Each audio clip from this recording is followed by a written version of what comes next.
Networking. What do I say?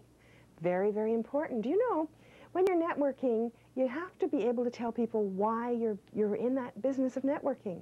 And what you want to say is, make sure that you mention my name. Now, I'm not suggesting that every time you talk you say, hey, Donna Messer said.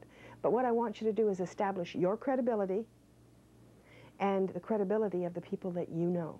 So when I say, what do I say, I want you to introduce yourself. Remember the smile. Don't forget to smile. Remember the handshake. That's important.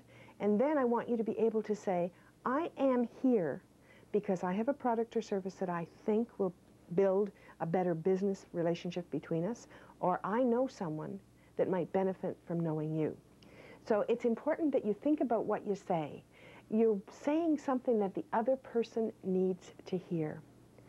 Networking is not going out selling your product or service. It's selling you.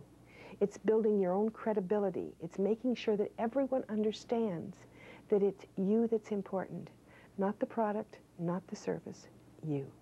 Because when people start to realize that you are a dependable, reliable, personable individual, then it doesn't matter what the product is. They're going to call you for that connection.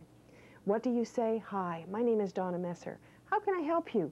What is it that you need? Who do I know that will help you to get to know what you need to know? It's very, very important that you realize that what you say is what people remember.